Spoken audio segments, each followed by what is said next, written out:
Salut à toi, dans cette vidéo, nous allons comparer deux services bancaires, notamment Crédit Agricole et la banque CIC.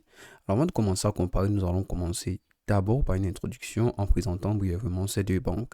Alors, Crédit Agricole a été fondé en 1894 et est l'une des plus grandes banques en France avec une forte présence dans le secteur rural et surtout coopératif. Alors, face à elle, aujourd'hui se trouve la banque CIC qui a été fondée en 1859 et qui est également un acteur majeur en France, faisant partie du groupe Crédit Mutuel qui est très connu aujourd'hui. Alors, pour comparer ces deux services bancaires, j'ai sélectionné les meilleurs critères de comparaison en commençant bien entendu par les frais. Alors, pour étudier cela, nous allons nous attarder sur deux points, notamment les transferts locaux et internationaux et enfin les frais de carte et de compte. Alors, les frais de virement CEPA sont souvent gratuits, mais souvent des frais supplémentaires peuvent s'appliquer sur les virements internationaux du côté du Crédit Agricole. Donc, on a du gratuit en zone locale, mais souvent du payant en zone internationale. Et du côté de CIC, généralement, les frais peuvent atteindre jusqu'à 1,5%, même en transferts locaux, mais avec des frais supplémentaires pour les transferts internationaux. Donc, d'un côté, on a quand même du gratuit en local qui est toujours plus intéressant que du payant. Et ensuite, des deux côtés, des frais supplémentaires peuvent s'appliquer, mais c'est peut-être un peu plus coûteux que Crédit Agricole, même si c'est très léger. Voilà, donc critères suivants, les frais de carte et de compte. Alors, chez Crédit Agricole, les frais de carte aussi entre 40 et 130 euros par an. Et c'est pas très différent chez CIC, dont les frais de tenue de compte sont similaires et les frais de carte sont légèrement élevés, entre 40 et 120 euros. Donc, c'est pas très différent, c'est très léger, mais elles aussi autour des mêmes prix. Voilà, donc je pense que c'est pas suffisant pour départager ces deux banques. Critère suivant, le taux de change. Alors, on applique un taux de change basé sur le marché interbancaire avec une majoration de 2 à 3% chez Crédit Agricole pour les transactions en devises étrangères. Du côté de CIC, les majorations sont similaires, mais vont de 1 à 1,5% du taux interbancaire. Donc, c'est beaucoup moins que ce que Crédit Agricole propose. Et des conditions spéciales peuvent s'appliquer autour des clients qui ont des contrats d'échange de devises à long terme. Donc voilà, donc si tu es un ancien client chez CIC et que tu as un contrat d'échange de devises à long terme, il peut s'avérer que ton pourcentage qu'on prélèvera soit beaucoup moins que les clients lambda. Et du côté de Crédit Agricole, il n'y a pas vraiment ce genre de service. Et en plus de ça, la majoration est plus élevée que ce que CIC propose. Alors au niveau de la transparence, ce sont ces deux banques font de leur mieux pour être le plus transparente possible en te proposant vraiment des services qui te permettront d'avoir un aperçu sur les frais que te coûteront chaque transaction. Donc, il est possible pour toi de savoir ce que tu devras payer avant de faire une transaction, question pour toi d'être le mieux préparé. Ainsi, tu as une vue claire sur tes dépenses et tes transactions sont réglo. Critère suivant, la couverture et l'emplacement. Alors ici, on va attaquer sur les devises supportées et également le nombre de pays. En ce qui concerne les devises supportées, c'est plus de 30 devises chez Crédit Agricole. Et chez CIC, c'est également une vaste sélection de devises, mais il peut y avoir quelques limitations pour certaines devises un peu exotiques, notamment peut-être les devises un peu plus asiatiques de ce côté-là. En ce qui concerne le nombre de pays, Crédit Agricole est disponible dans plus de 50 pays, en plus de quelques filiales qui sont disponibles en Europe également.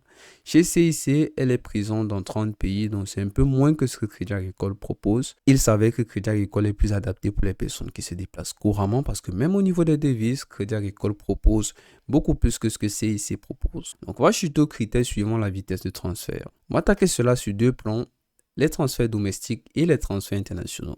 Voilà, je tiens à préciser que les transferts domestiques, ce sont les transferts locaux qui se font généralement dans la même zone où tu te trouves. Alors, les virements CEPA sont exécutés généralement entre 1 à 2 jours ouvrables du côté du Crédit Agricole. Et chez CIC, généralement, les transferts nationaux sont instantanés ou alors se font sous 24 heures. Donc, c'est moins que ce que Crédit Agricole propose avec une marge de 24 heures seulement contre 2 jours chez Crédit Agricole. Alors, dans les transferts internationaux, les virements internationaux prennent entre 2 à 5 jours ouvrables. Et chez CIC, c'est entre 2 à 4 jours ouvrables, toujours un jour de moins max. Donc, CIC est beaucoup plus rapide que Crédit Agricole, après tout. Grâce à cela, on peut chuter au prochain critère qui n'est autre que les options de transfert et de paiement. Alors ici, il y a les types de transferts, notamment les virements bancaires, les prélèvements automatiques, les chèques et les paiements en ligne via des services tiers chez Crédit Agricole. CIC te propose les mêmes services, mais en plus de cela, certaines fonctionnalités innovantes comme les virements instantanés via QR code. Alors au niveau des méthodes de paiement uniques, Crédit Agricole te propose une carte de paiement personnalisable qui ne sera jouable que chez elle Et chez CIC, tu as la possibilité d'avoir une application mobile avec intégration de services de paiement innovants et alerte personnalisée. Voilà, donc chacune d'elles a une particularité. Je te laisse le soin tout simplement de choisir celle qui te correspond le mieux.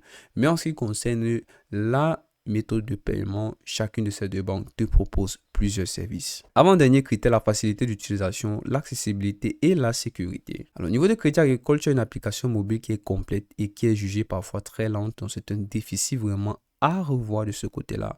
Chez CIC, tu as une interface moderne avec une bonne accessibilité, une application mobile et une application web très conviviale, donc c'est 10 sur 10.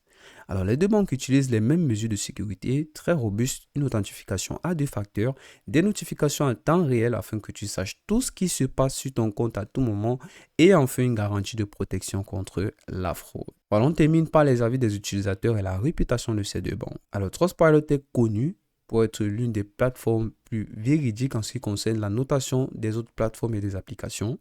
Et Crédit Agricole s'avère être à une note de 3,5 sur 5 sur cette plateforme contre CIC qui s'en tire avec une note de 4 sur 5. Donc c'est une victoire de CIC sur Crédit Agricole en ce qui concerne Trustpilot. Et au niveau des avis des utilisateurs, notamment les retours notables, tu as des retours très mixtes. Certains clients qui soulignent un service client qui n'est pas toujours au top du côté de Crédit Agricole. Et chez CIC, les utilisateurs louent notamment la réactivité du service client, les fonctionnalités innovantes, mais certains trouvent des frais un peu plus élevés. Donc, c'est le seul déficit rencontré chez CIC. Mais en ce qui concerne les autres services, c'est carré.